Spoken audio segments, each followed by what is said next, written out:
Okay, guys. So this is section B of this middle part, March to September. So we've just left it at what are also known as the April days, or the Milyukov note. That, as we saw, essentially finding out that the provisional government was very much indeed still committed to continuing the war effort. We'll see why they had their reasons to do so, but yeah. So this section here, bringing us up to September, we've got a lot of big events in it. We've got the July days, we've got the June offensive, we've got the July days, and we've got the Kornilov affair. So let's rattle through these. So off the back of the Milyukov note, we now have our first a new government, and it's the first government to include socialists. The idea, obviously, being that they should have a say in how the country's being run. Again, it's Mensheviks, it's SRs, it's Trudoviks. Kerensky being the Trudovik there, or Trudovik and SR. So Kerensky's now the Minister for War, importantly. Tsereteli, the chairman of the Soviet, he becomes Minister for Posts and Telegraphs. And we also have, I forgot to put on here, but Chernov, the leader of the SRs, he becomes Minister for Agriculture. This is the 5th of May. Trotsky has arrived back in in Petrograd from the US the day before. And he goes on to join the Bolsheviks, leaving he'd left the Mensheviks quite a bit before, but he clearly has similar ideas to Lenin. He's equally against the provisional government, and he equally also is one of the only other people that agrees that the bourgeois democratic phase had essentially been ticked off by the February Revolution, and that there needed to be a push towards this next stage. This is a massive moment, as there are many massive moments in 1917, because obviously now these socialist parties, specifically these ones, obviously there's no Bolsheviks in the government now, but these ones can now be held to account for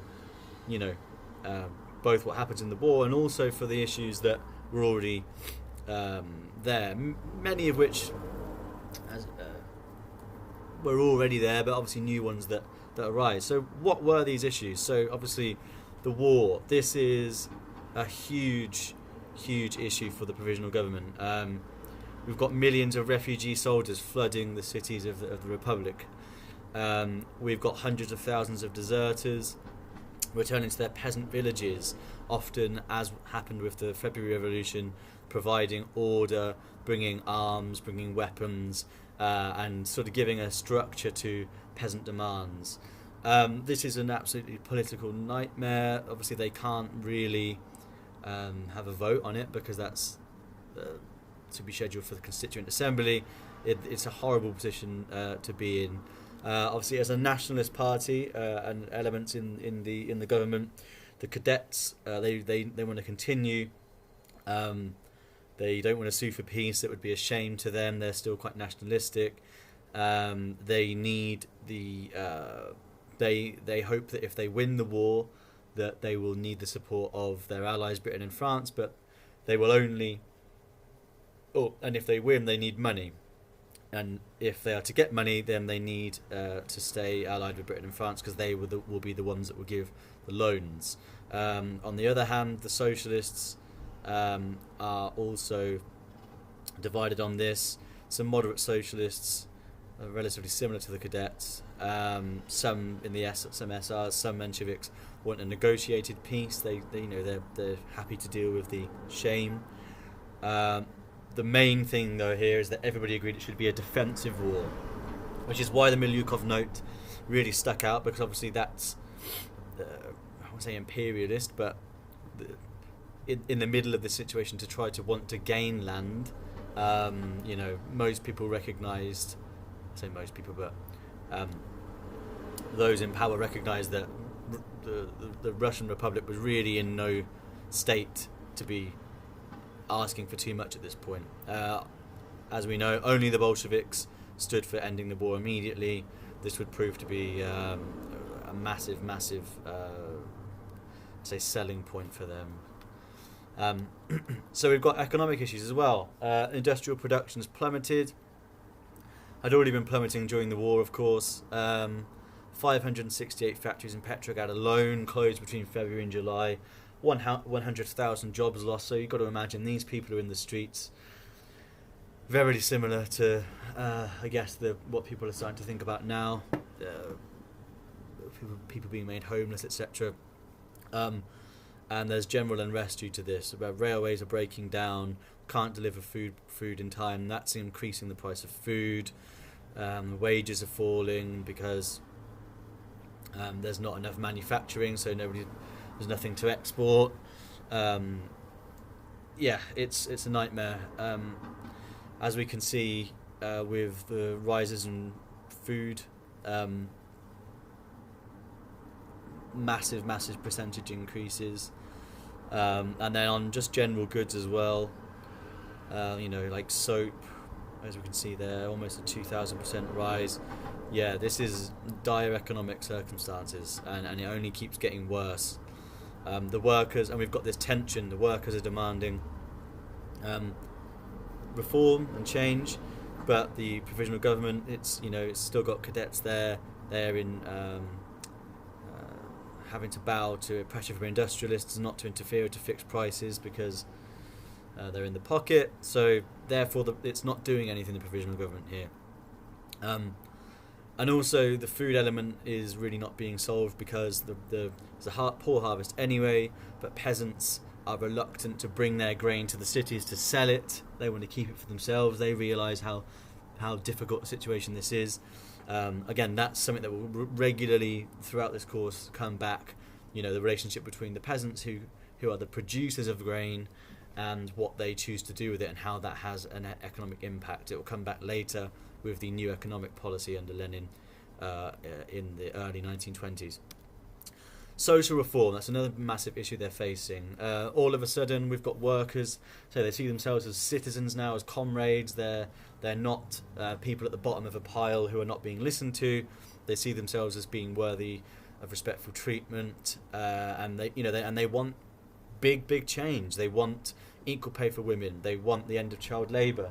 There are, as I said, protests in April for female suffrage. Again, arguably should have been involved from the start, in my opinion. But we've got factory committees here taking the central role in pushing this, who are often, again, Bolshevik-led, as the Bolsheviks mainly were had their influence in the factories with workers' committees or factory committees, and as we know, in the trenches with soldiers. So we've got this new atmosphere of sort of utopian ideas, new unbelievable feeling of political freedom, which we can imagine after autocracy. Huge expectations on the government, maybe higher than any government again could really actually deliver upon. And politics has been opened up in a new way.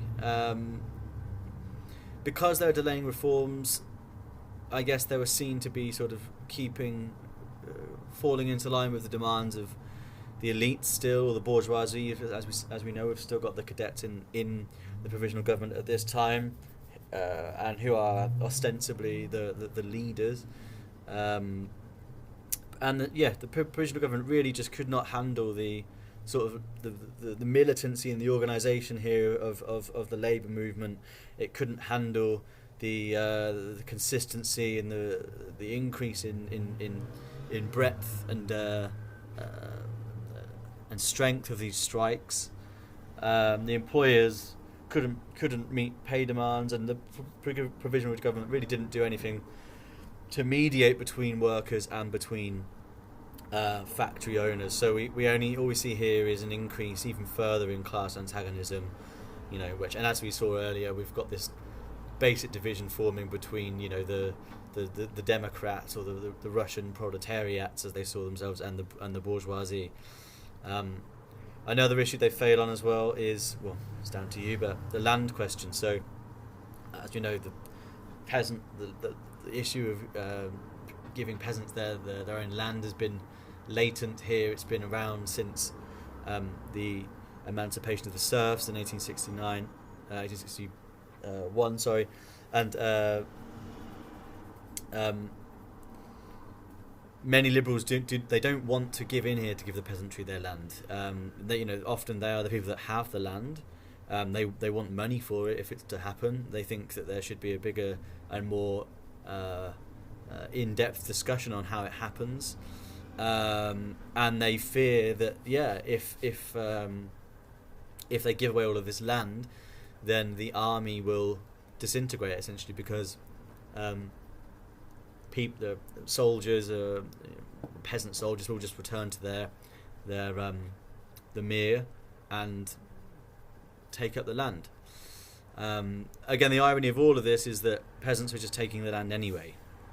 They're taking anything that they can get their hands on, tools, livestock, obviously, as we've seen, manors as well being burned. But so Chernov, the SR leader, he did make some form of plea to allow peasants to have the rights to use private estates, but this was blocked by the provisional government. Again, a missed opportunity maybe, and land sieges from July begin to increase regardless. There was 237 land sieges in July, and an increase in just violence too. We're having new clashes.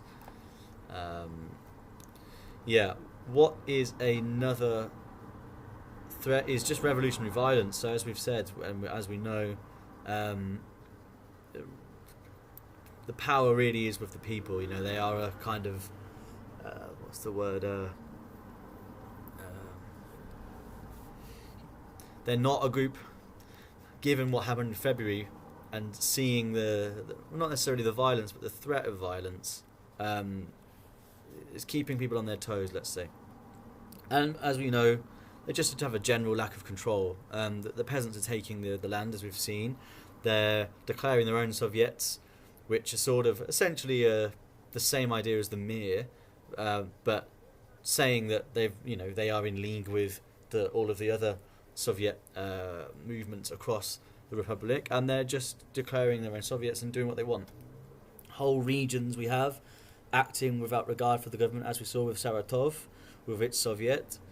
Crime rates are soaring, mob justice is increasing, so workers' militias seem to be more effective than the police here, so showing up the lack of ability for the state, or the provisional government, as the expression of the state. So the police are largely useless. We're getting mob justice, mob violence, not often or always the right choice.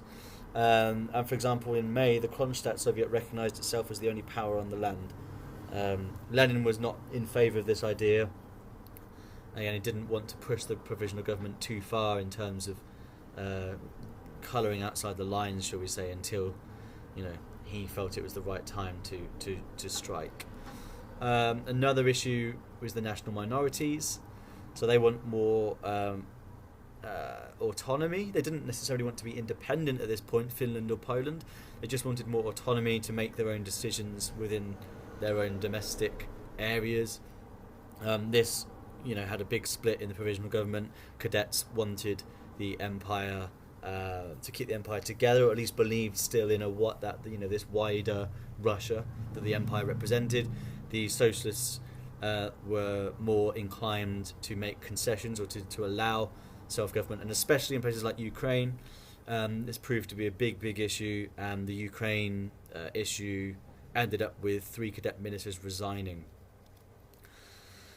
in circumstances which we will later see. So from here we have another major development. So we have the first All-Russian Congress of Soviets. So as we said earlier, this is a meeting of all of the deputies from all of the Soviets that can make it to Petrograd. I'm trying to think of an analogy to help us to consider this, but it's a meeting of all the different yeah, it's like a Soviet of Soviets. Let's think of it that way, a council of councils, and this is where the tide slowly begins to turn against the provisional government. The Red Guards are formed. That's a big development. We have the Red Guards are essentially men who are willing to organise themselves, to arm themselves, to defend the factories, especially in Petrograd, a group for each factory. There are 20,000 of these by July, and these will largely provide the basis for the Bolsheviks' own fighting force later on. The workers pass a resolution in the Soviet, it's a sympathetic resolution, so it's not binding, but it's sort of again a sign of what's to come, that they think that all power should pass to the Soviets. So the worker element there, that's important to note. And so Lenin starts to see here that now that the workers are starting to push for themselves, that the Bolsheviks might be able to win votes amongst the workers and the soldiers.